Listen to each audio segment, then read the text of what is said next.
Boss Grandola music. Sideline the baseline, you know we stay on our grind. Sideline the baseline, I'ma shoot my shot, I'ma make mine. Sideline the baseline, I'ma take it back from the goal line. Sideline the baseline, I'ma shoot my shot, I'ma make mine. Sideline the baseline, you know we stay on our grind. Sideline the baseline, I'ma shoot my shot, I'ma make mine. Sideline the baseline, you know we stay on our grind. Sideline the baseline, I'ma take it back from the goal line. Sports song. He said hut, then I go long. Scoring all them touchdowns, I gotta stand that end zone. Welcome to Sideline the Baseline. I'm your host, Kevin Lewis, K. Lou. And it's the K Sideline the Baseline with MB and K. Lou. Man, I'm so excited today. I can't even contain myself, man. We have living history, living legends, guys who are super knowledgeable about their areas of expertise, and we got them on today for y'all. Starting out, man, a baseball guy, man, started playing a little batter up, worked with the Phillies and Minnesota Twins, cutting his teeth.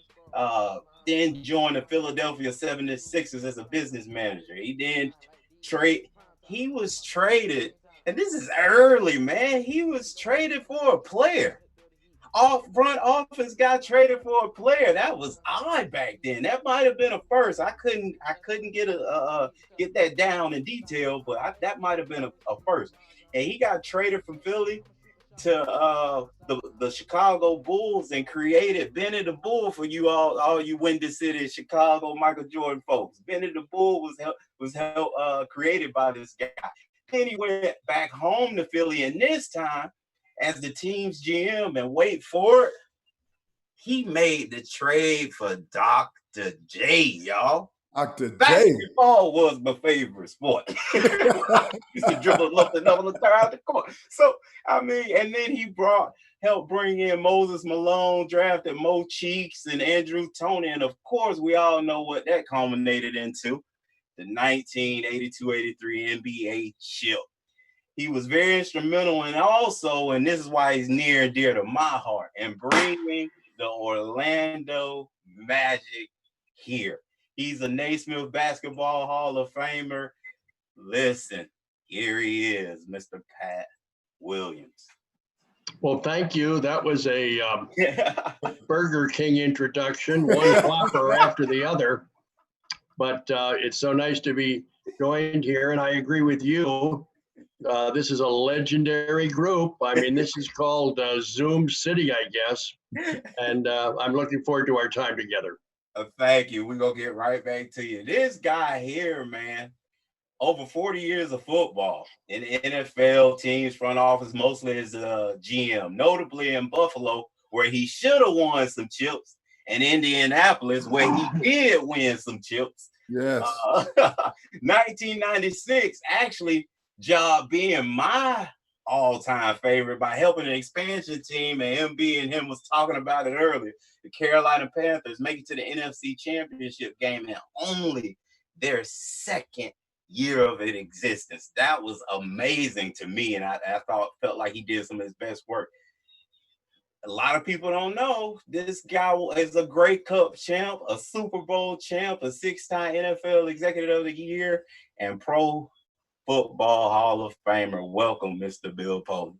Well, thank you very much. All those accolades come because of Coach Dungy and Michael and a lot of other guys that did the hard work. I just was along for the ride, but I'm glad to be with you all, and it's an honor.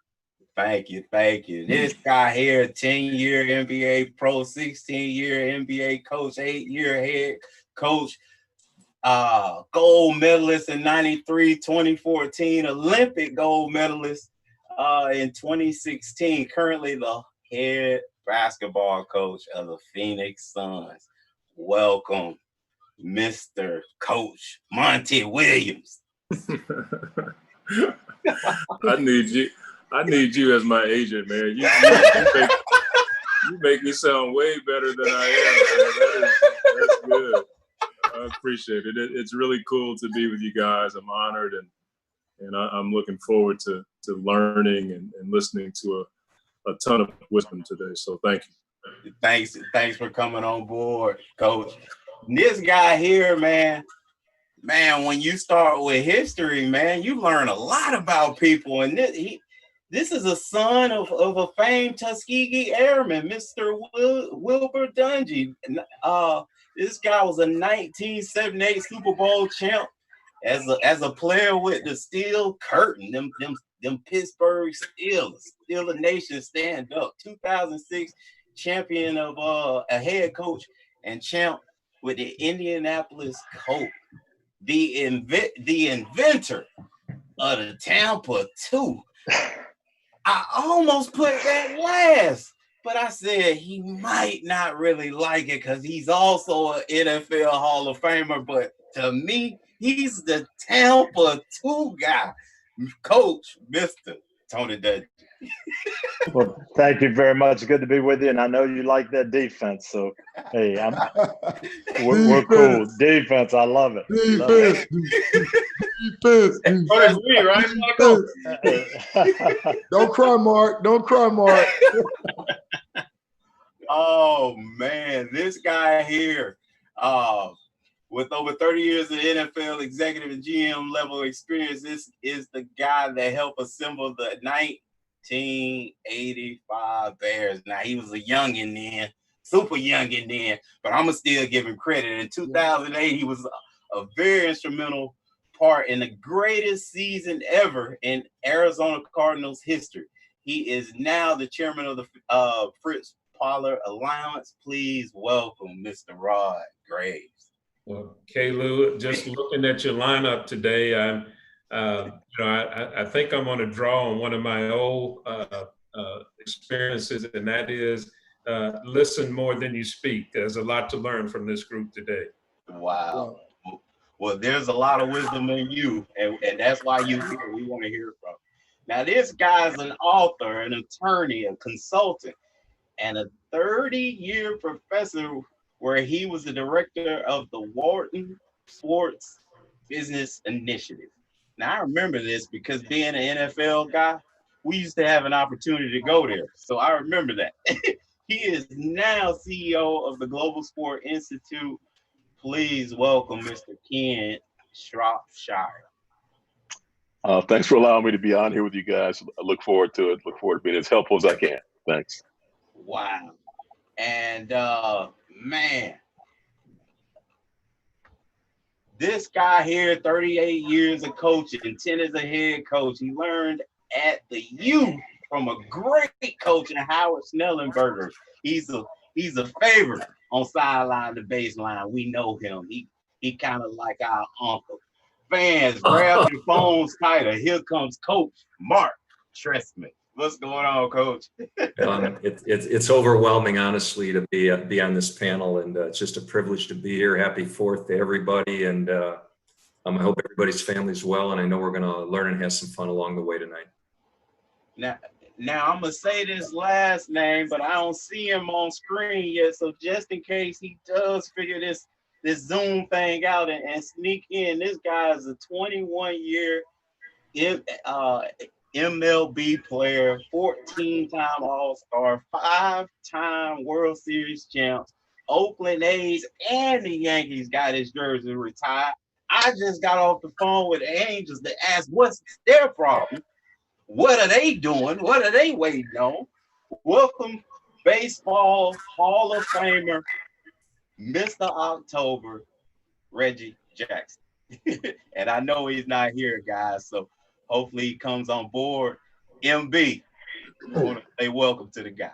Hey, welcome. I got him on the phone right now. You know, he do his best work coming in on the fourth quarter, on ninth inning. So he making a late appearance. You know, they don't call him Mr. October for a reason. They don't call him Mr. January or February. They call him Mr. October because he finished strong. So he's calling in right now. Okay. So look, hey fellas, listen, thank you guys so much for sacrificing your time to be here for what we feel like is a tremendous cause. And I just want to jump right in it, right?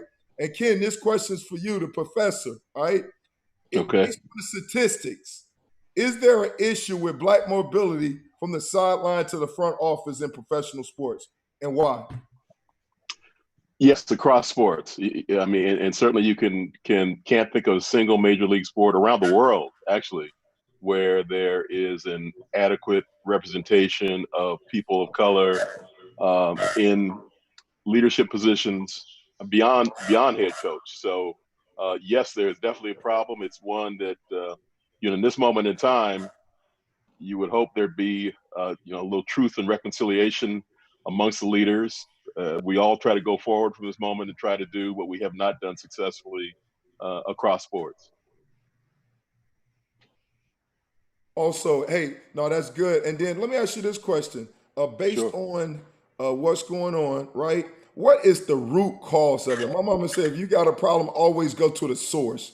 What is the source? What's causing this issue? What has caused this issue based on that, based on your information? Well, I think two real answers, and neither one of them is adequate. I mean, the first is if we knew, we would go straight to it and solve it.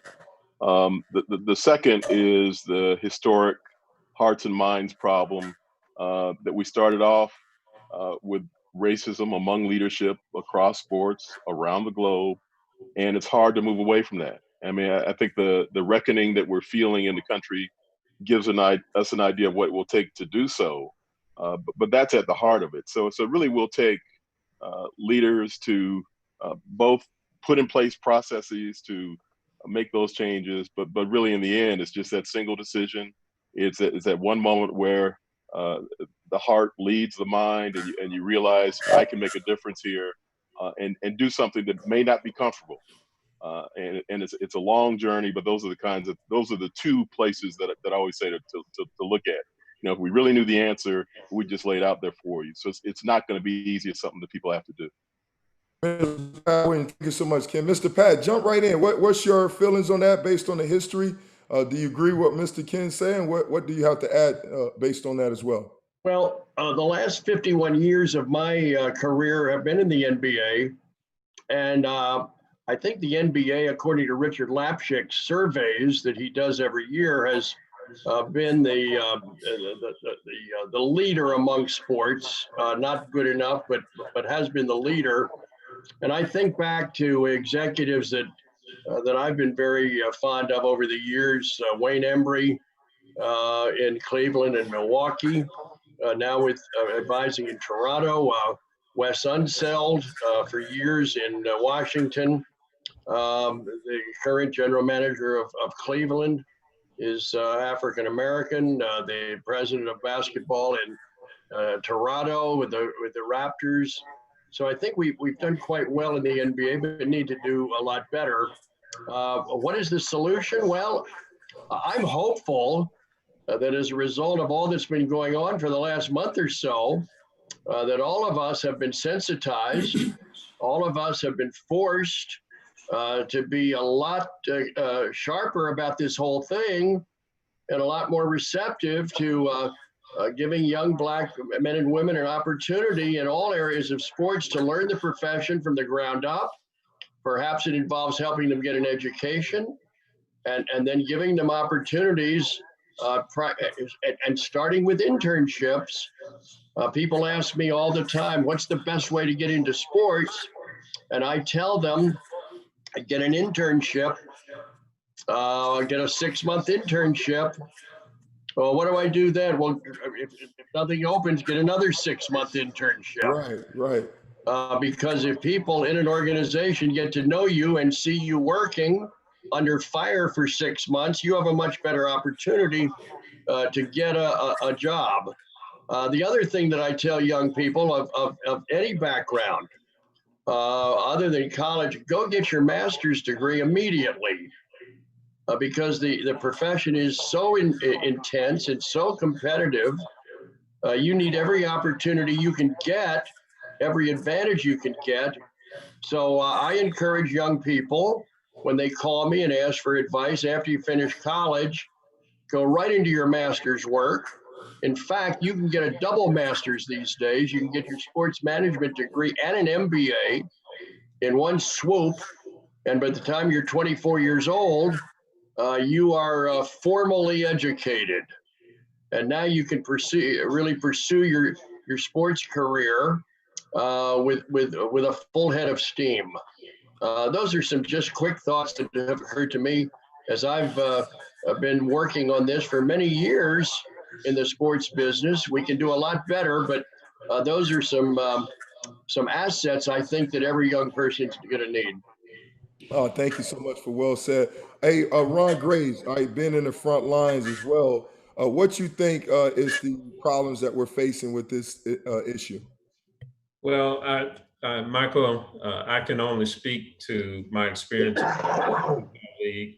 I will say that as great as the National Football League is, this is an area that has been painful to observe and to have worked through for so many years. The league has known for some time that we've had a diversity of leadership issue. But I have to, in all fairness, say that they have ignored this issue and only really treated it with very light attention.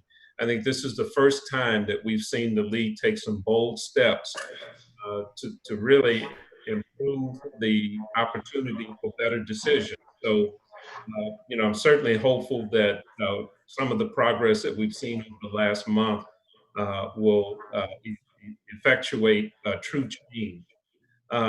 One of the things I will say, Michael, is that what we saw from the commissioner a couple of several weeks ago was an acknowledgement of the failures that the league has had with respect to diversity of leadership.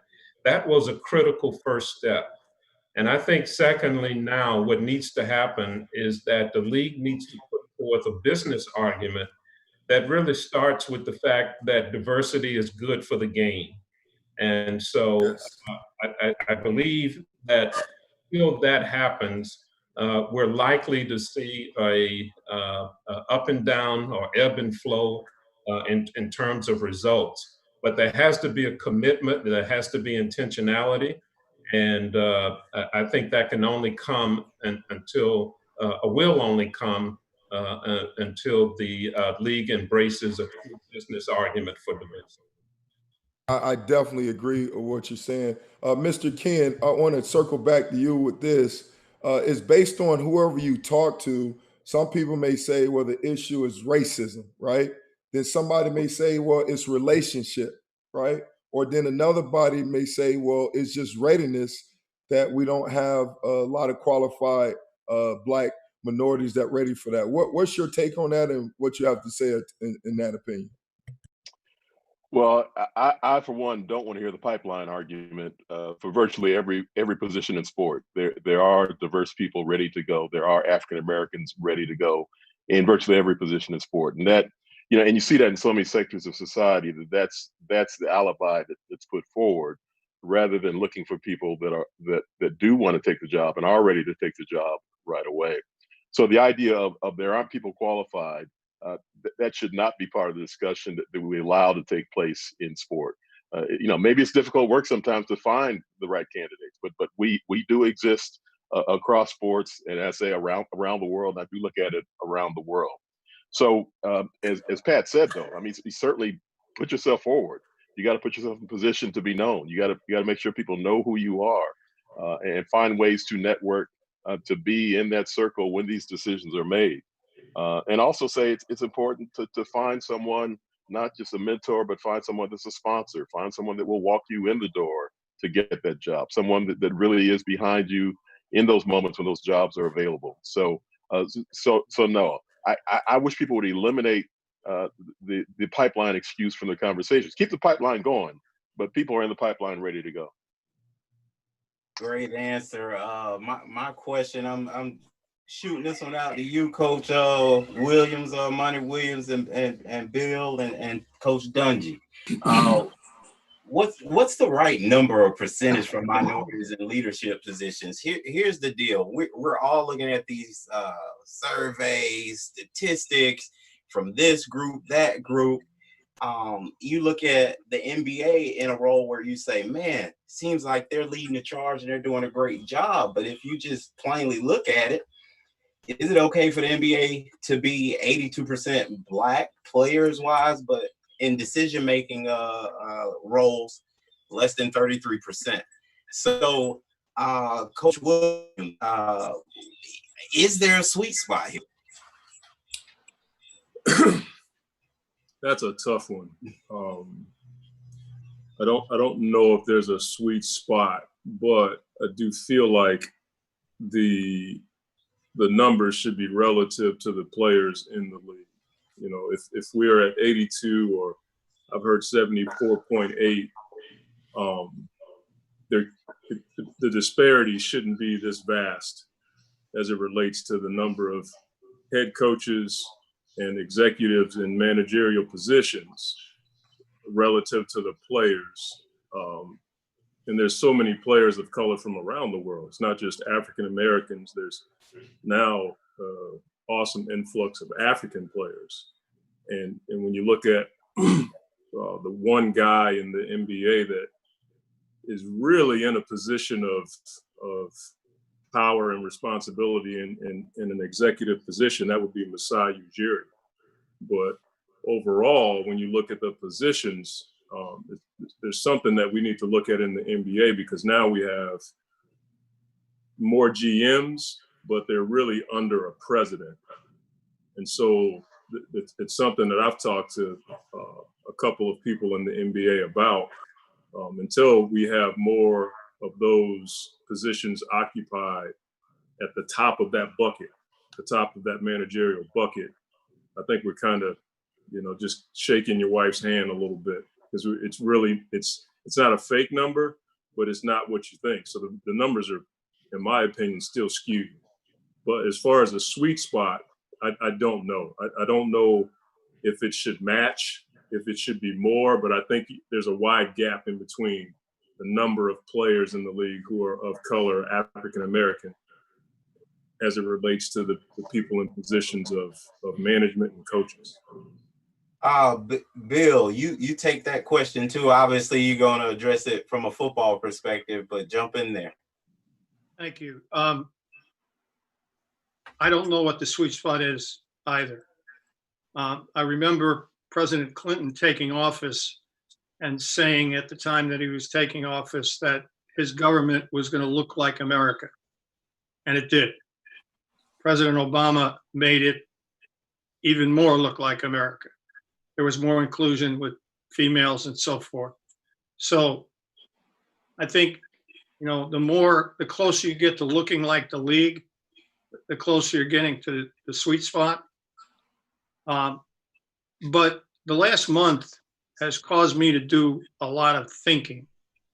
And part of that is going back and saying, what did I and we in the league do in my career that worked well, and what didn't work? And I come out at this point of view is a phrase which politicians of a certain stripe have turned into a nasty phrase, a negative phrase, a pejorative phrase. It's called affirmative action. Okay? But if you break those two words down, first thing that has to happen is, if you believe that the statistics that Ken gave are correct, and I do, they're absolutely correct, they're irrefutable, then you have to affirm that they are. And you have to affirm, I'll speak for the organizations that I've been with, not the league. You have to affirm that that's not correct. And therefore you have to take some action, overt action, to change that.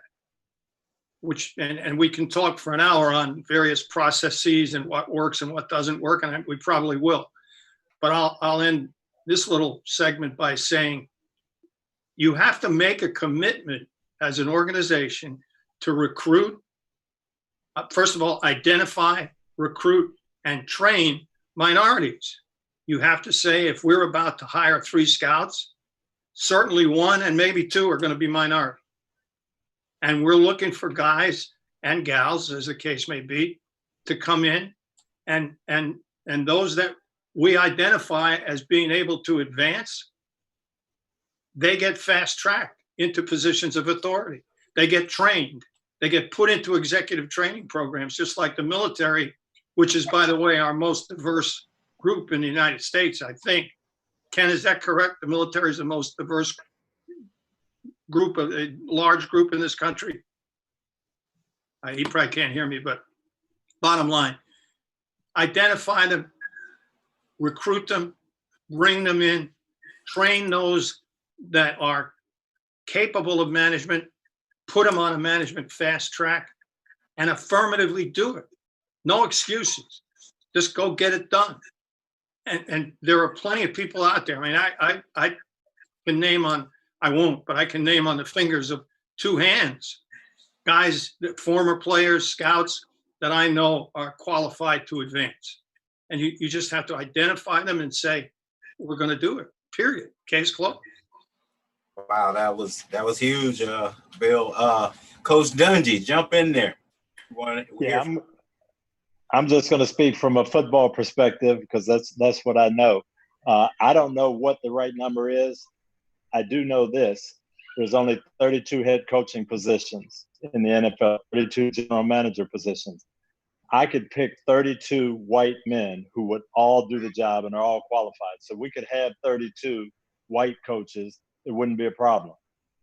I can name 32 black men who could do the job and would be qualified. And if I was starting the league and picking on my own, I could pick 32 black head coaches and they do fine. But we wouldn't have the best. And that's the situation we have now. We've got 2 or 3 black head coaches. We don't have the best people. I take it back to when I was in college, the quarterback situation. We had the same thing. We had James Harris and Doug Williams. So you had 1 or 2 black quarterbacks. Everybody else was going into either different positions, different league, going to Canada, not playing. And we thought we had the best people, and we didn't. And so now you fast forward now, what if we didn't have Patrick Mahomes and Russell Wilson and Lamar Jackson and Deshaun Watson? We wouldn't be as good a league. And that's where we are from a management standpoint. And the problem is, I know the problem, and Bill and I have discussed it a lot, with our ownership in the NFL, they don't really know the candidates and they don't know what they're looking for. Commissioner Goodell has asked me several times to help out. Would you talk to this owner? He's doing a search. He'd like to talk to you. And I talked to him. My first question is, what are you looking for? And most of them say, I don't know. Just give me a good coach. Tell me who's good. And, that's the shame of it. So many minority coaches, and I agree with Ken Shropshire, they're out there, but they're not well known. Unfortunately, I could come back right now. I haven't coached in 12 years, 14 years. And I could come back and say, you know what? I want to coach. I would get hired next year. But before I took the job, I would tell that owner, I could give you 25 young, strong minority coaches who are better than I am. Better right now, they'd be better for you, but they wouldn't hire them because they don't know them. They know me, so they would hire me.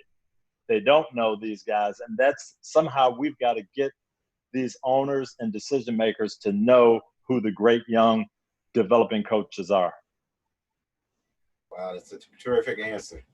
Tony, that's the first time I've heard that you might consider coming back. Don't say that too loud. If so, we've got news here tonight on this. Applying for the personnel director job. Sideline to baseline, you got your exclusive. There you go. On that hey Tony, on that topic, when does a coach know that his tank is full? He's had enough. What are the signs? What are the signals? For me, it was that, not being driven as much, just feeling sometimes that other things became more important. Obviously, your family is always there, and that's important. But other things that God put on my heart, I just felt like, boy, it's time to do that. And I know I could have still coached, but that personal drive just wasn't there like it was when I was younger. Interesting. Hey, Coach, can I ask you guys a question? All of you guys who are in football, because I know, and this is for my own wisdom, one of the things that has helped the NBA is we have the NBA Summer League. And the Summer League allows for teams to promote the video guy or a younger assistant or an assistant that wants to get more experience. And it also allows for a younger management position to get experience in managing a team for the summer. And they're put on display in Las Vegas. It's become a big deal. Obviously, we can't do it now, but is there a mechanism in the NFL that allows for younger coaches and minorities in particular to be on display? Because that would, I know in the NBA, it allows for owners to see these guys work. It allows for owners to see people of color and everybody working in that environment. It's for about a month. Is there a mechanism in the NFL that allows for that kind of, for those people to be seen? Not to the extent that there should be. If we had a spring league, that would be the ideal place to do it. But it's very hard to get it going because of the cost. And you know, there have been 2 that failed. As close as we come, and it's not good enough, but as close as we come, is the internship programs, the Bill Walsh internships, where young people get a chance to come in and learn at the very bottom rung of the ladder. And the East-West game, which is a second-level all-star, college all-star game, where we do take young coaches with a heavy accent on minorities and let them coach in that all-star game for a week in St. Petersburg. The league sent me down there last year to look for candidates, trying to identify candidates, and to Ken's point with the pipeline issue, that's not an issue. I came out of there identifying 6 candidates, you know, that I'd never seen before, that I thought had real good chances to move up, and there's probably more than that. So it's a great idea, and we don't have it, and I don't know how to do it other than a spring league, which is probably not in the cards financially.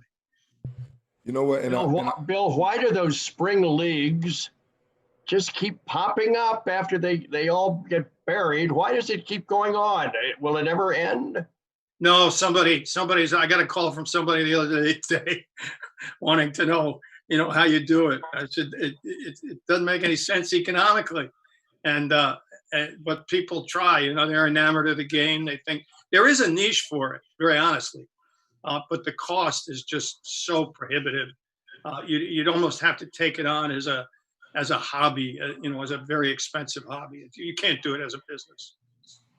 Hey, Marc Trestman, jump in there. I think this one got your name written all over it, man. XFL.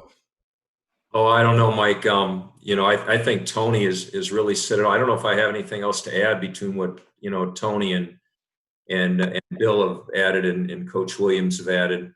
You know, I look at this whole thing as even a bigger picture. You know, I don't even know if we would be here 45 days ago.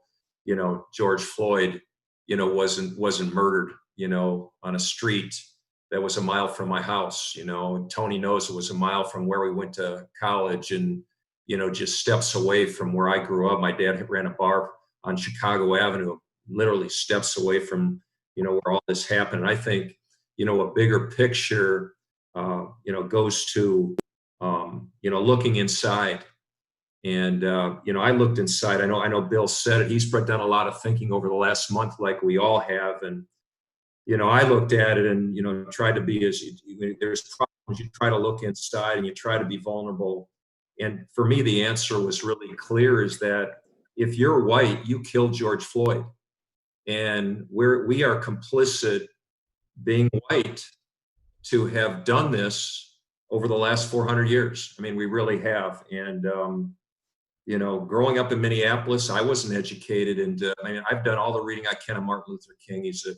We have the same birthday. So I've read his autobiography and I understand where he came from and what a genius he was and what a scholar he was. And, but we weren't educated on Martin Luther King. We weren't educated on on what happened on Black Wall Street. We weren't educated on what happened in Wilmington in 1898. I mean, this has all come to fruition the last 45 days, and black men and women and children are being, thanks to technology, white people are starting to feel the pain, and as people said, it's kind of a tipping point. But the things that come to mind, and you as a player, Mike, Kevin, I didn't know what white privilege was until a couple of weeks ago.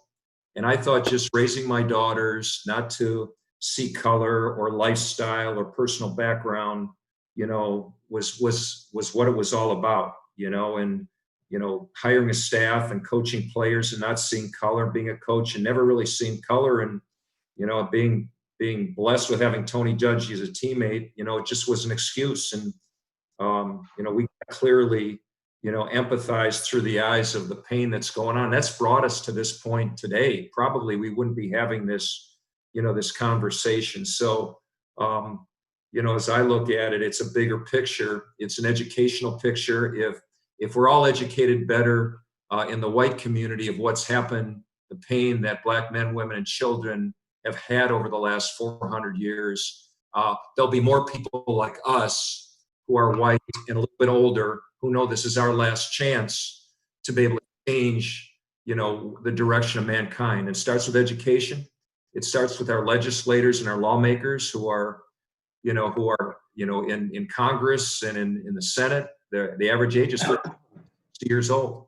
It's a last shot. And, I think that's why some of us are here, because we want to participating in doing what Rod Graves said and what some of you have said. And I remember Tony talking about this when he was the defensive backfield coach at Kansas City, and I didn't understand it at the time, and I even mentioned it to him in a conversation we had. But the more people that are available over time, the more this can change.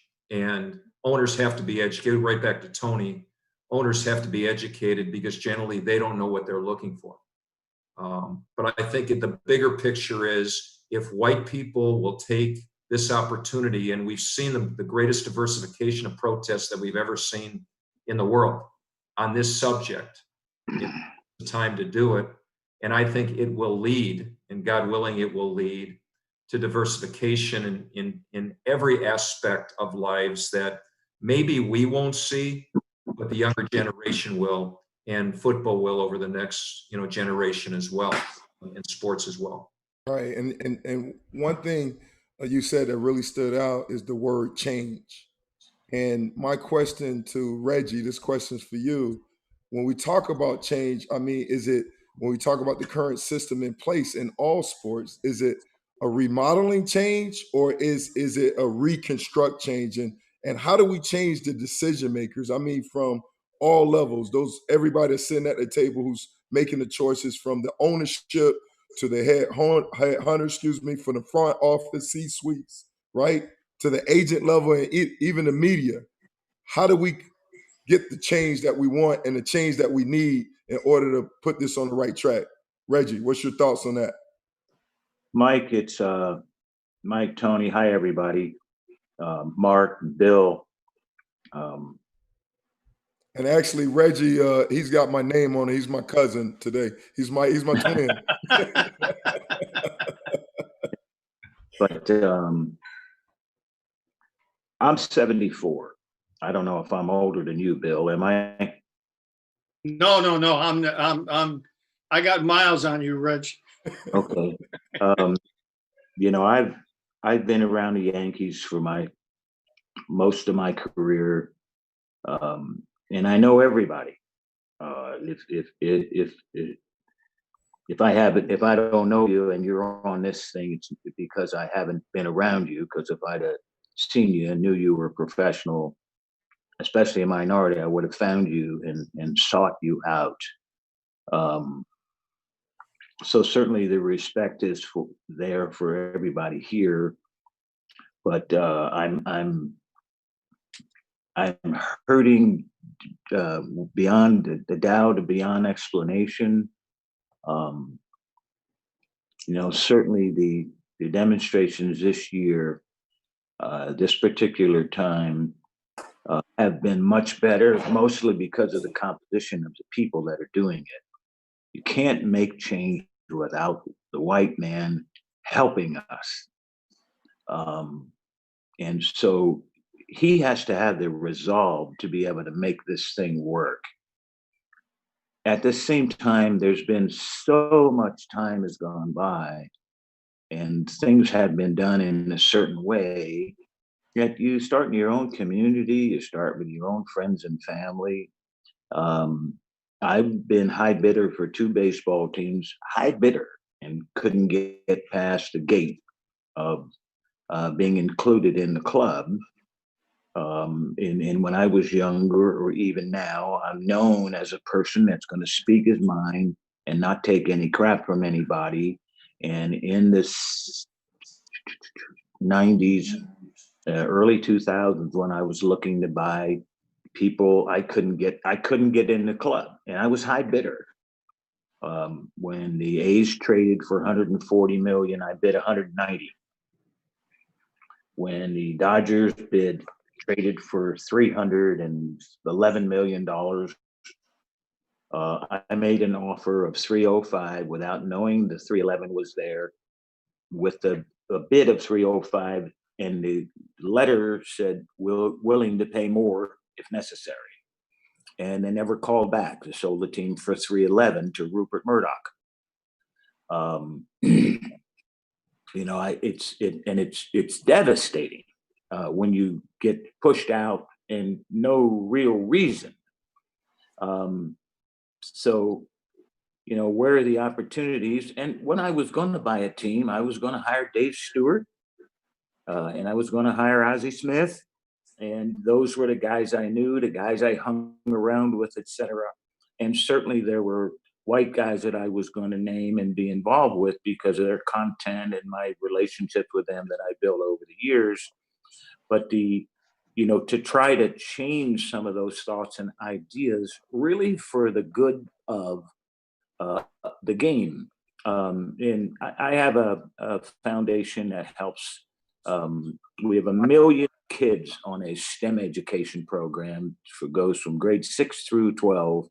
And I always tell the story of including different cultures and different people. And if I was going to design an automobile, since I'm a car nut, I get a guy from Alaska, an engineer from Alaska, to design my heater. I would go to Colorado and got a guy that was born in the Rocky Mountains and get that engineer to design my suspension. I'd go to New York and get someone that had lived in the city for his whole life, but it became an engineer, lived in New York City, and I'd have him do my navigation system. I'd have my heater. I'd go to Arizona and get a guy that was born in Yuma, and I'd have him to just to try to understand and to try to let people know that the different cultures are what would make so many people or make a team group so much better. When you have different cultures involved and different people involved and different ideas because they come from different backgrounds, that is the way that you can absolutely be your best. It's not hire me because I'm Black. One of my dear friends, Rick Hendrick, the guy that owns the big NASCAR team, does $18 billion a year in revenue. And we had a situation one time. I did him a favor and I saw no Black faces. And I mentioned that after he and I were riding home, I was spending this time at his house. We've been friends for 35 years. And I said, we drove home. He looked at me and I looked at him. What'd you think of the day? Thanks for coming. I looked at him and I had tears in my eyes. He said, man, what's wrong with you? I said, Rick, I was there all day and I didn't see anyone that looked like me. To 1 or 2 people, and there were 400 there. And it broke his heart. He said to me, gosh, here I am excited and happy. I got one of my best friends here and I've embarrassed him and I've embarrassed myself. So he said, I'm going to create a university inside one of my stores, Reggie, in Lexington or Nashville. And we're going to teach our minorities how to become executives and how to run different stores. He said, right now, all the minorities get all the shit deals. as soon as the market goes down, they're out of the business and they're gone by the wayside. Now, this was 15 years ago, and he's graduated 39 people that work for him that are successful. We're building a Honda store in Raleigh, and we'll have a black man that'll own 10%. He'll be able to buy it, and then he will run that store. And so that is the way. And he says to me, he says, Reggie, when people ask me what do I think of what's going on in these times, I say, check my record. Now, so he's making an effort. And what I would say is, I know that Major League Baseball is trying, and they do a terrible job. I think the National League, the National Football League, and all of the leagues really don't do well. It's not really what their focus is, but you've got to make a commitment, but you've got to bring the people from inside your own environment to be able to teach them the culture. The one thing that you said that is most important to me, and I think most important to all of us, is education is the way to build understanding. And so there aren't any people on this phone conversation that aren't bright. You can listen to the eloquence when they speak and how they express themselves. And so we're all equipped to be able to learn what the culture is, understand how to teach and coach, et cetera, and it comes through clearly. So for me, I want the focus for us to be to educate ourselves and to be able to take the people like the enemy and the players like that and people like that and staff like that have paid their dues, worked through the system, and are ready to go to the next level. But we have to have participation and cooperation from ownership at the executive level, and it's not really so much the guy that runs it. What's his name? Making 40 million a year he makes. The commissioner. Roger Goodell. Roger Goodell. So much Roger Goodell. It needs to be ownership that wants to participate in trying to level the playing field. So at the same time, you've got to approach them a certain way. And what we need to present are solutions. We all know the problems, but the difficult thing is how do we do it? And so with that, hi Pat, with that, I'd like to direct our focus on what is our solution and how are we going to present to the guys with the money that can make it happen so that they have an understanding to be able to see what the results can be, to be able to understand how to get to the end zone and not spend the money and have it, not go to a place that is going to create some substance and some results. I pause. Yeah, and I appreciate you expressing that. And I think, Rod, why don't you jump into that, because you talked early in the show about we have to show the importance of diversity, lead with diversity and the benefits of that. And that kind of tested what he's trying to say when he's talking about solution, just a reward of that. Michael, I was afraid you'd ask me to follow. We're right here, Rod. I feel you, man. Well, let me say that I want to go back to a question that was asked earlier about the sweet spot and where the number is. All that we've ever asked for is a hiring process that is fair, open, and competitive. And the National Football League has roughly 30% of African-American coaches. And yet from that point, we hit a ceiling. Someone talked a little bit earlier about the numbers that the NBA has. I think that the NFL would readily jump up and embrace those numbers tomorrow. We're so far away, after 100 years of professional football. Today, we're at 3 African-American coaches, 2 African-American GMs, 0 presidents, very few people of color in the C-suites. And I think that personally is a shameful position to be in. Coach Dungy talked earlier about trying to be the best that we can be. In my opinion, the NFL cannot get there until we are more of an inclusive organization.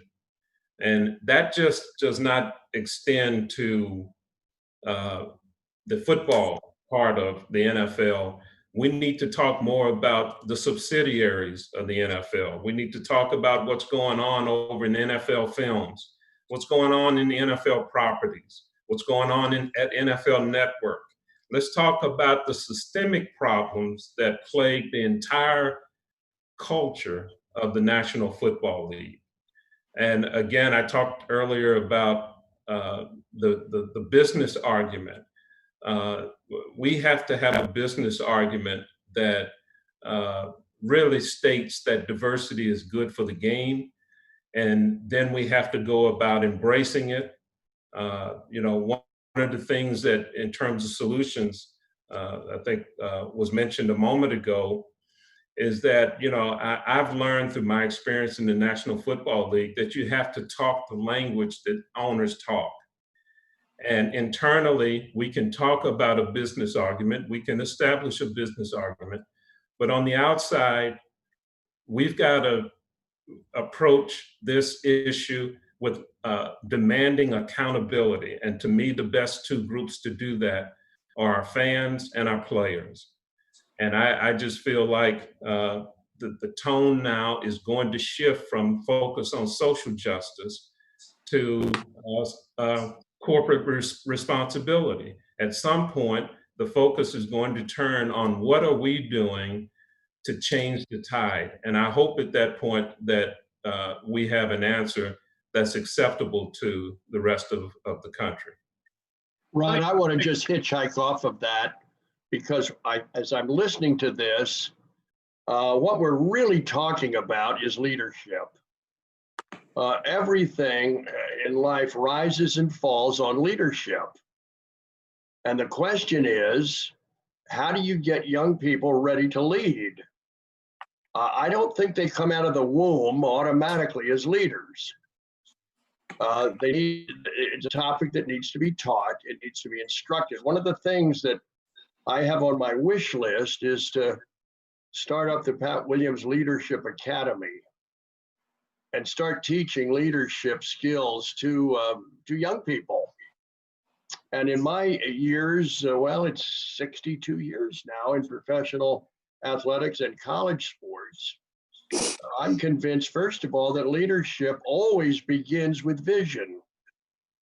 Visionary leaderships, they see the future before it gets here. They see farther down the road. And then secondly, to be a great leader, you've got to be able to communicate that vision. And communication skills can be taught. You can improve communication skills. The third thing that I can say about listening tonight, great leaders have people skills. They have a heart for people. They are interested in other people. They care about people. They have love for people. Now the fourth thing that I would want to be teaching in this dream course of mine is character counts in leadership, honesty and integrity and responsibility and humility and a work ethic and perseverance and maturity. These are all vital components if you're going to be a character leader. The fifth thing that I would want to teach is competence. Great leaders are good at what they do. They know how to solve problems, and they know how to sell, and they know how to teach, and they're committed to being lifelong learners. It was John F. Kennedy who said learning and leadership are indispensable to each other. Then the sixth thing that young leaders must understand, it's called boldness, courage. They've got to make tough decisions. They've got to learn how to do that. Because without boldness, organizations just, they just stay in place. They never make any progress. I can still hear George W. in the White House saying, I'm the decider. I decide what to do. I decide what's right. Well, great leaders understand about being deciders. And then the last thing I want to share with is simply called a serving heart. This is, by the way, where Monty Williams excels. This is a man who loves the Lord, and he's in the coaching business, not to advance his own career goals, not to be a big shot, but to serve others. And that's what great leaders understand. They know that they are there not to advance their own stuff, but to help others advance theirs.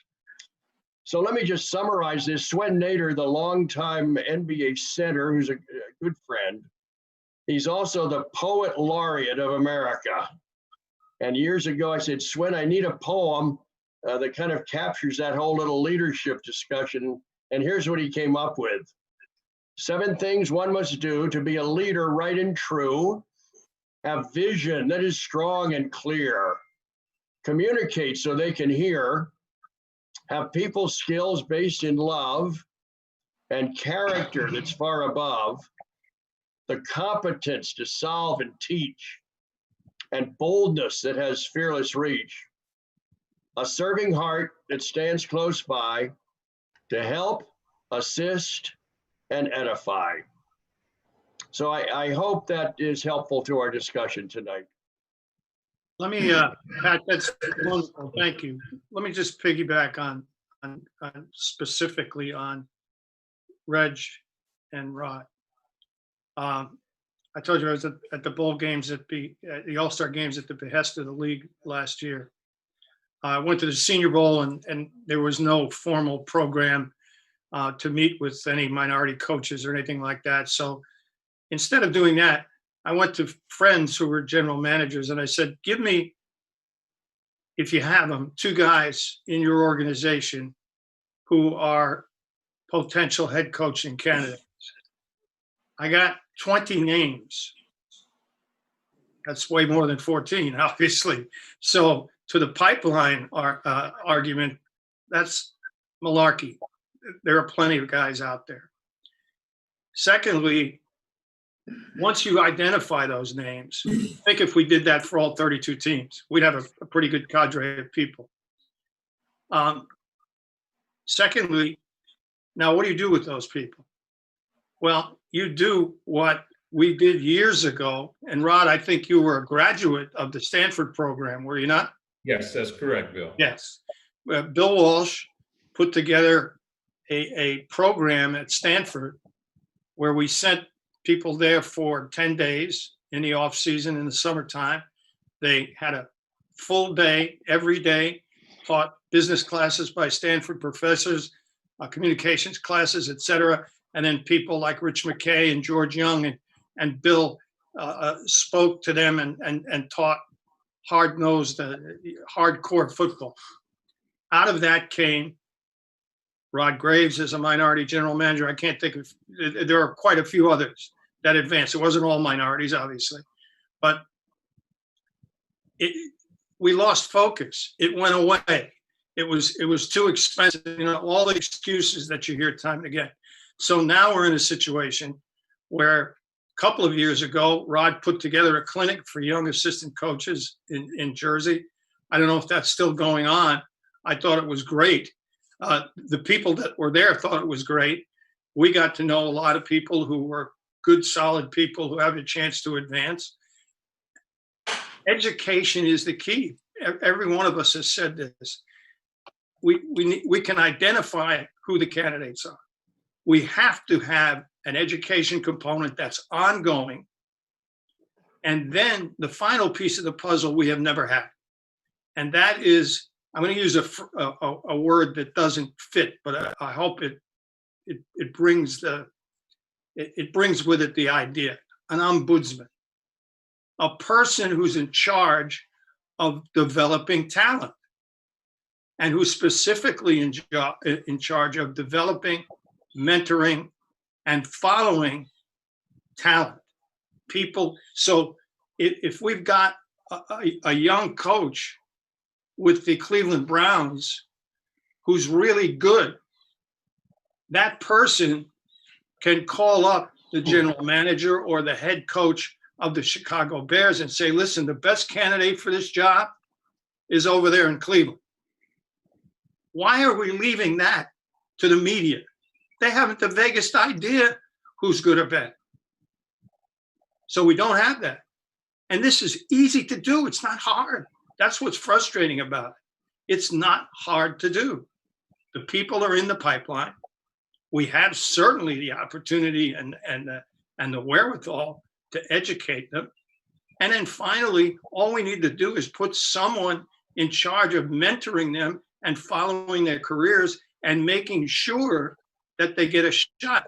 And that person has to be a high-level Tony Dungy or Rod Graves who can pick up the phone and say to an owner, listen, if you're not considering Jim Caldwell for your head coaching job, you're really missing the boat here. If you're not considering Marvin Lewis for your head coaching job, you're really missing the boat here. That there's got to be that constant dialogue. That person doesn't exist. It's unfair to put it on people in the league office who don't have a specific job like that to do.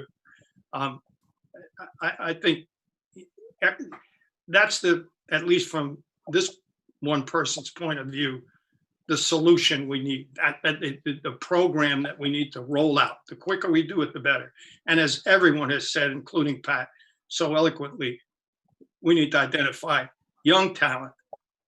Lord knows, Tony and I could name probably 5 guys that played for us who have potential to be head coaches in the National Football League, right? You know, nobody's gone. Absolutely, no question. Nobody's gone to them and said, look, we're going to find you a job. We're going to put you on a staff. We're going to give you an opportunity to grow and succeed. We found Mike Singletary, by the way, at the very first East-West game. He was an assistant coach who had no coaching experience. He was just a Hall of Fame player. He was on the field and wowed everyone. He began his coaching career because of that opportunity. We don't provide the opportunity, and that's what's frustrating about all this. Tony, can you tell us about the impact Chuck Noll had on your career? Oh, it was, dramatic. Coach Noll, I played for him for 2 years. I got traded away. I got traded another time, got cut, but now I'm 25 years old and not sure what I'm going to do. And Coach Noll gives me a call and says, hey, I know how you learned our defense from being an offensive player. I know the communication skills you have. I know your character. I'd like to hire you on my staff. And he hired me as a 25-year-old with no experience because he believed in me. And without question, that was the biggest moment of my professional career. And then he gave me responsibilities and he taught me. And then 3 years later, when I was 28 and all of our defensive coaches went to the new league, he made me the coordinator at 28 years old. And he just, someone who says, people who know my system, who I believe in, they're good communicators, I'm going to reward them. And I saw what that did for me. So when I became a head coach 20 years later, I had the same idea in mind. So the first thing I wanted to do was get some young African-Americans who hadn't had that chance to get in the league. So my first staff, I hired Herm Edwards and Lovie Smith. And then I hired Mike Tomlin and Jim Caldwell. And then there were guys who I knew who were good, who were out of football for some reason. Leslie Frazier had been fired. I knew he was a good coach. I went to Bill Polian and Bill said, hey, this guy's a good coach. We'll create a spot for him. And 5 years later, he's a head coach in the NFL. But it was really because of just what you're saying, Pat, seeing how it happened for me and knowing that's how it needs to happen for some other people. Tell us that story, Tony, where you went to Chuck and said, what am I meant to be doing out here? What do you want me to do? The first thing, I've never coached before. I'm 25 years old, and I asked Coach Noll, okay, I'm on your staff now. What's my job? What am I supposed to do? And he told me something I never forgot the rest of my life. He said, your only job is to help your players play better. And as soon as he said that, it hit me why he was such a great coach. because he didn't look at himself as the boss. He didn't look at himself as the person who had to set the program. All he was trying to do was help his players be the best they could be. And so that's what I did, and that's what I tried to get across to all my assistant coaches. We can help our players play well, we're going to succeed. And all of those guys that I mentioned to you, they did just that, and you could see it right away. You talk about leadership. Gosh, Mike Tomlin, he was in my office 15 minutes. He was 29 years old when I interviewed him. And I said, this guy is special. He's a leader. He's got all those things you talked about. You knew he was going to be successful.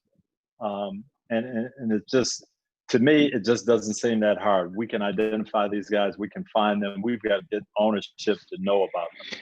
Tony, do you think leadership can be taught? I think it is enhanced. I think you're born with some of it, and then we can enhance it. We absolutely can enhance it by giving people opportunities and helping them grow. Man, that's awesome. You know, it reminded me of that movie, Trading Places, where it's talking about nature versus nurture. You know. Amen. Amen. Indeed. And nurture won. Nurture won. It won, and it shows that the support and stuff like that. And you mentioned Mike Tomlin, the support that the Pittsburgh Steelers have done with him. They're committed and they nurtured that environment. You know, Mike, I'd love to tell you that story, because to me, that's what this whole thing is all about. 2006, Bill and I are in Indy. We're trying to go to the Super Bowl. Pittsburgh is going to hire a new coach. Dan Rooney is his last selection as head coach. Got the Rooney Rule named after him, all of that. He's got 3 guys on his staff, very capable, would have been tremendous coaches: Russ Grimm, Ken Wisenhunt, and Bruce Arians. And he could have hired any one of those 3 guys, and nobody would have batted an eye, and they would have been excellent. But you know what he did? He said, no, that's not my formula. He also had Dick LeBeau, so he had 4 guys that he could have hired. But he says, no, my formula is young, communicative, defensive coordinators. That's how I've been successful. That's what I'm looking for. I hired Chuck Noll when he was young and unknown. I hired Bill Cowher when he was young and unknown. That's what I'm looking for. So he looked around, and he interviewed Mike Tomlin, who just happened to fit that bill. And he hired Mike Tomlin over the howls and protests of all the Steeler fans. Oh, we've got Ken Wisenhunt, we've got Bruce Arians, we've got this. How can we hire this guy who's unknown? And 3 years later, they're in the Super Bowl with Mike Tomlin leading them, because he had convictions. He believed in his style, and he looked for the best person to fit that style. No doubt. This is amazing, guys. What awesome nuggets we're getting. Pat, your check in the mail too. We sure appreciate it. You brought it out, these guys. Well, listen, I'm just honored. We're among a sports hall of fame here. I would like to just spend a couple of hours just talking to Reggie Jackson, wouldn't you? Absolutely. And I'm going to ask Reggie a question. Okay, go ahead. Reggie, explain to us the difference between Charlie Finley and George Steinbrenner. Charlie Finley was a guy that knew baseball. Charlie also was a guy that had to work on a budget. Charlie Finley had a very lean force of scouts, a group of scouts, very few people in his front office. This is back in the 60s. And he would call around baseball, finding out about different players. He was involved in all of his decisions and all of the players that he signed. Me, Catfish, Blue Moon Odom, Kenny Holtzman was a trade, Rick Mundy, Dave Duncan, all those players, Bert Campanera, Sal Bando, Joe Rudy, involved with all of us and signed all of us. Now, there are a couple, myself, I was the number 1 pick. Rick Mundy was the number 1 pick because they were so bad that they got good teams.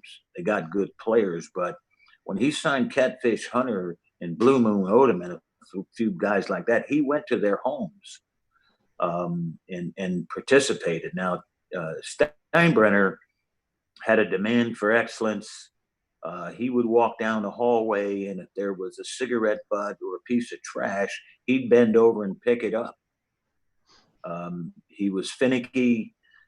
He didn't give a damn what he said about who or whomever. And the thing about it, though, is he never really called a guy a name or anything, but he would say something about you, or well, he spit the bit, or he's not quite the guy I want on this team. He doesn't have the right makeup. So he looked into who his players were and did nothing but hire the best support that he could find. People have always said to me, was Steinbrenner prejudice? I said, Steinbrenner didn't like anybody.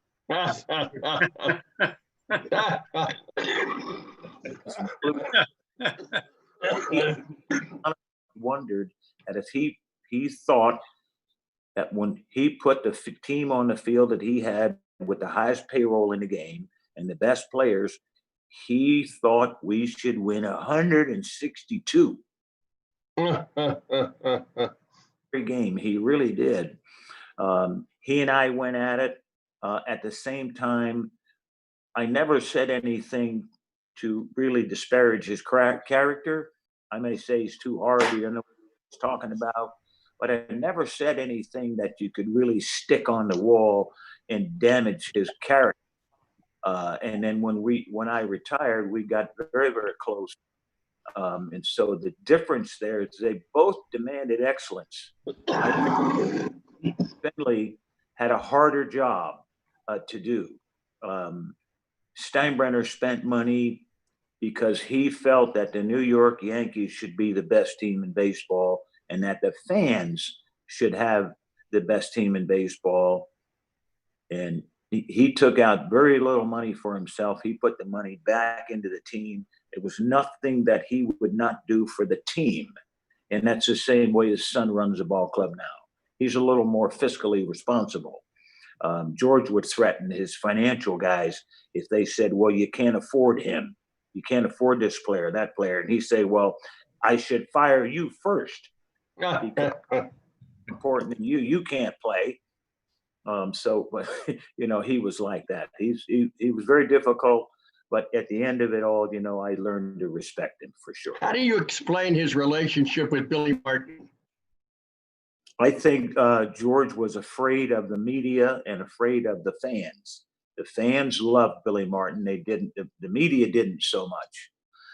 And when Billy started drinking and got caught drinking a couple times and in some trouble, he then had reason to fire him. But Billy didn't. George didn't like Billy because Billy did not respect the owner. All right, as we close, guys, man, this has been so educational for me, talking to guys that have been through it. Today, collegiate and pro players are making demands that are being heard. However, at the executive level of professional sports, it is but a whisper. How can we amplify the power of sport to force America to be much more inclusive at the top? Can I interject one thing here before we start there? Right. I want to, and this does fit with that. I've got a Zoom call coming up on Tuesday with Dr. J and Joe Green and Franco and Ozzie Smith and LeBron, Jeter, another few guys. But I want to get us to have a comment today before we're off the phone about peaceful protest. And I got the idea from Martin Luther King. He got the idea from Gandhi and Jesus. So it's pretty hard to refute that. I would like to have us give some idea or some thought before we leave the phone here. We don't have to do it now, but give some consideration so we can come back to this thought, take 5 or 10 minutes or however, maybe it's our next subject, about what we could say as a group about no looting and no shooting. Let's get things done peacefully. Pause. Amen. Amen. So, Coach Williams, Monty Williams, I definitely want you to jump in there. How can we amplify the power of sport to force America to be much more inclusive at the top? I mean, obviously we've had, we think of our greats like Muhammad Ali, that was, and Bill Russell, Kareem Abdul-Jabbar. These guys were guys that forced America to really look at itself, and they were big time sports figures. We're seeing that with the LeBrons and other guys that Reggie just talked about on the phone. But we're yet to hear it from an executive level in these same professional sports. Money, how do we use our ability in sports to continue the message to the entire country? Wow, you guys really think highly of me. Hey, Monty, you feel like you're in a beauty pageant. They asked you that question, I think. Man, I do. And without the beauty, Steve Harvey question. Now, how you going to save America? Look, I'm sitting here. I'm sitting here taking notes. I'm not even like. Don't feel bad, Monty. I'm trying to figure out how I got on this call, man. I'm listening to all this wisdom. I'm like, oh my gosh. I can only speak to what was done for me. The Coach Greg Popovich, who is an executive, he was the guy who, right or wrong, identified me, and he and R.C. Buford brought me in and showed me the sauce and gave me a chance to make mistakes, pointed me in the right direction. As it relates to what you were talking about, I would have to say that Pop has done it for a while.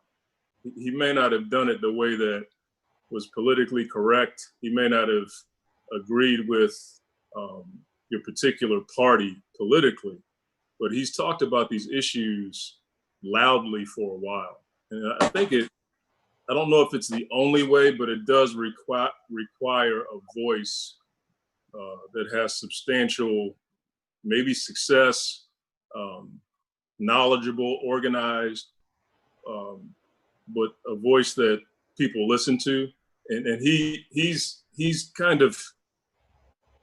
been that for me for a while. I don't always agree with him, but he makes me think. And I think that's what he's done in the NBA bucket for a while. And then it kind of delved into politics and other issues in our social structure.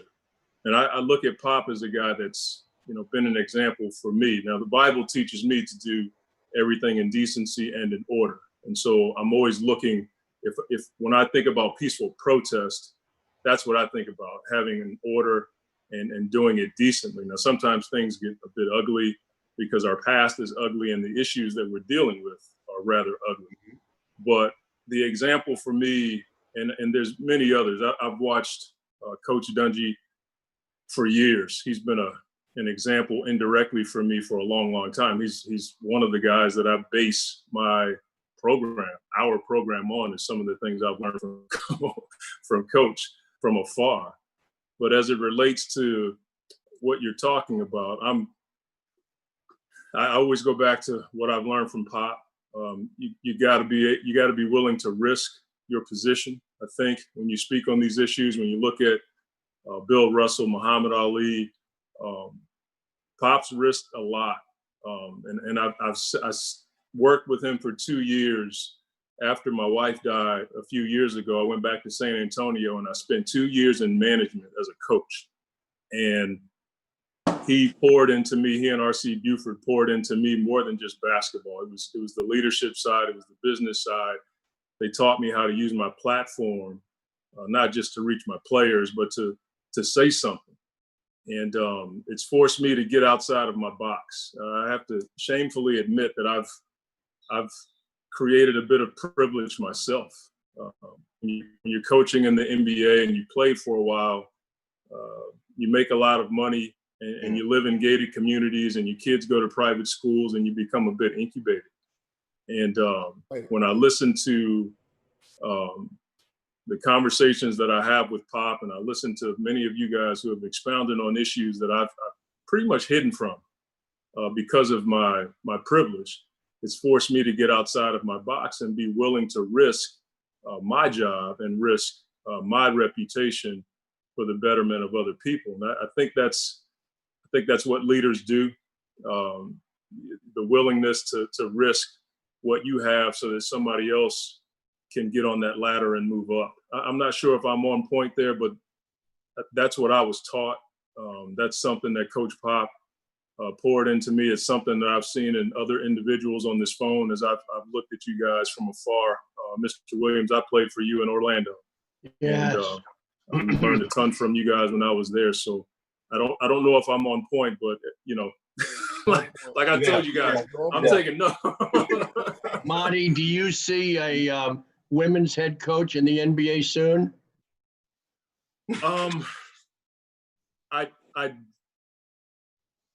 No, I don't.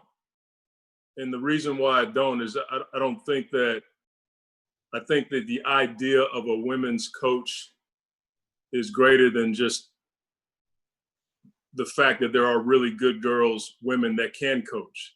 There's an idea and they write stories about it, but I'm not sure we are really looking at the Becky Hammonds and the other young ladies that I've met that are really good coaches.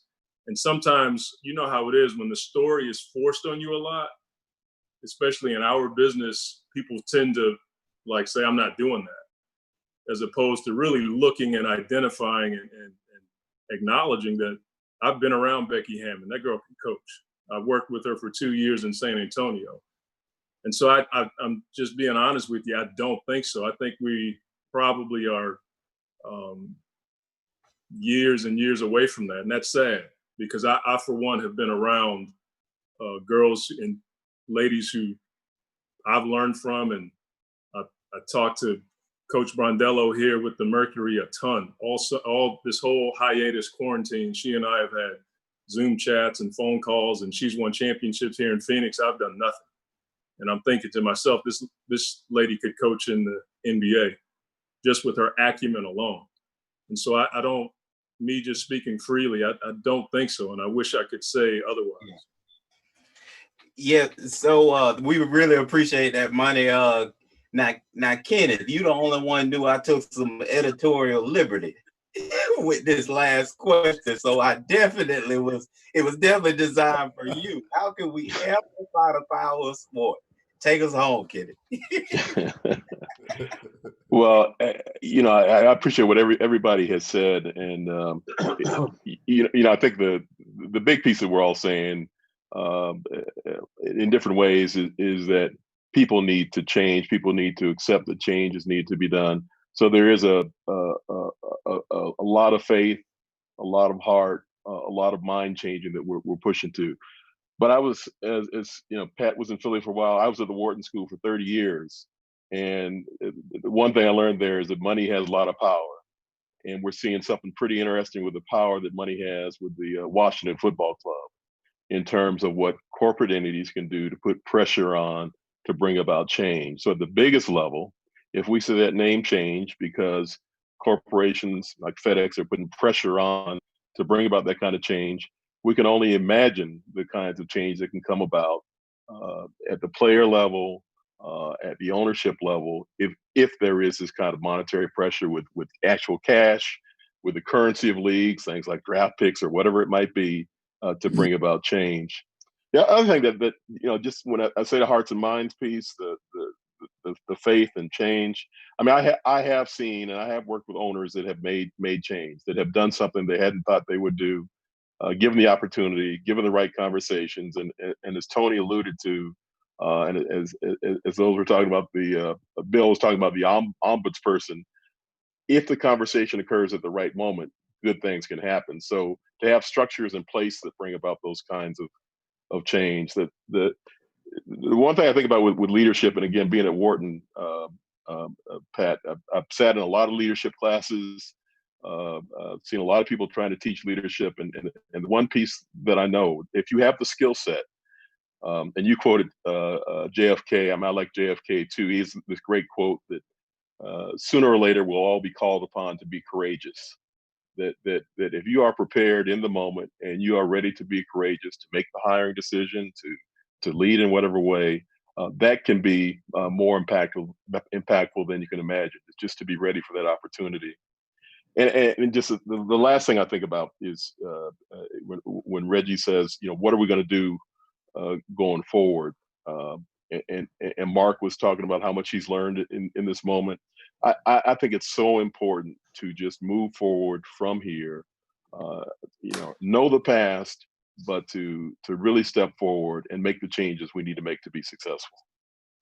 Man, that's beautiful, Kenneth. Thanks a lot for closing us. Pat Williams, Monty Williams, Mr. October, Reggie Jackson, Bill Polian, Rod Graves, Marc Trestman, Coach Tony Dungy. Man, we really appreciate y'all from the bottom of me and MB's heart, man. You don't know what this talk has done for us, just sitting here listening to all this wisdom. And we just definitely know that you guys will carry forward and move forward and continue down your paths of making, guess what, this country a better place for all of us. We really, again, appreciate y'all. And we know we done had you here all day and all night. Hey, Pat, your check in the mail. That sounds good. Because you're hearing us tonight.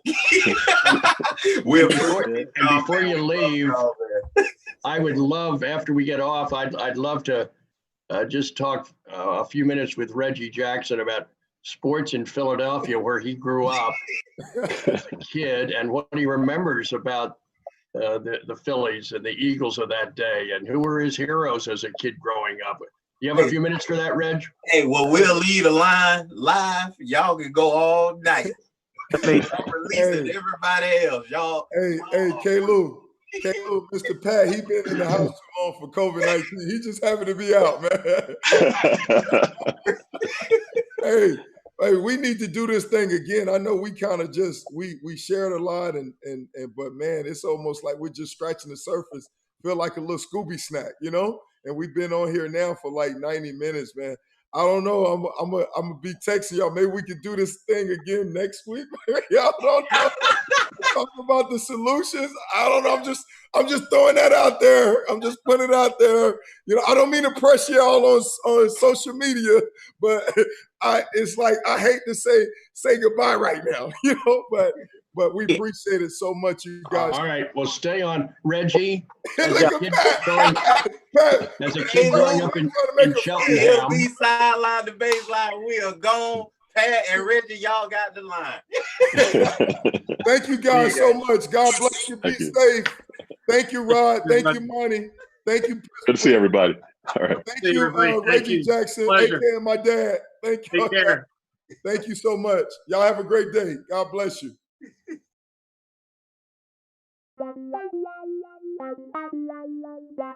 Boss Grandola music. Sideline the baseline, you know we stay on our grind. Sideline the baseline, I'ma shoot my shot, I'ma make mine. Sideline the baseline, I'ma take it back from the goal line. Sideline the baseline, I'ma shoot my shot, I'ma make mine. Sideline the baseline, you know we stay on our grind. Sideline the baseline, I'ma shoot my shot, I'ma make mine. Sideline the baseline, you know we stay on our grind. Sideline the baseline, I'ma take it back from the goal line. Sports song. He say hut, then I go long. Scoring all them touchdowns, I gotta stand that end zone. Pick me up a basketball, I can make a shot when I'm in the dark. I can grab a baseball and hit the ball right out the park. I'm a crazy different athlete and I can really got talent. Basketball and baseball, two different sports and I can still balance. Can't forget that football, cause that's really my real passion. Catch me on that big field and you gon' see my real talent. Sideline the baseline, you know we stay on our grind. Sideline the baseline, I'ma shoot a shot, I'ma make mine. Sideline the baseline, I'ma take it back from the goal line. Sideline the baseline, I'ma shoot my shot, I'ma make mine. Sideline the baseline, you know we stay on our grind. Sideline the baseline, I'ma shoot my shot, I'ma make mine. Sideline the baseline, you know we stay on our grind. Sideline the baseline, I'ma take it back from the goal line. quarter, it's goal time. Put the score on the goal line, we fighting for it, I'm bout mine. Make it through, we gon' try, tryna get 6, can't get 9. Like Dion, it's prime time, I'm on my grind, it's game time. I'm ballin' out, about to eat, they think it's sweet, no need to cheat. They dropping threes, hit feel the heat. Cross him up, got his ankles weak. Behind the back, got him on his knees. Like John Cena, can't see me, too fast, too much speed. See the dust coming from the cleats, deep tough, no passing me. Sideline, the baseline, you know we stay on our grind. Sideline, the baseline, I'ma shoot my shot, I'ma make mine. Sideline, the baseline, I'ma take it back from the goal line. Sideline, the baseline, I'ma shoot my shot, I'ma make mine. Sideline, the baseline, you know we stay on our grind. Sideline, the baseline, I'ma shoot my shot, I'ma make mine. Sideline, the baseline, you know we stay on our grind. Sideline, the baseline, I'ma take it back from the goal line. Sideline, baseline. Sideline, baseline. Sideline, baseline.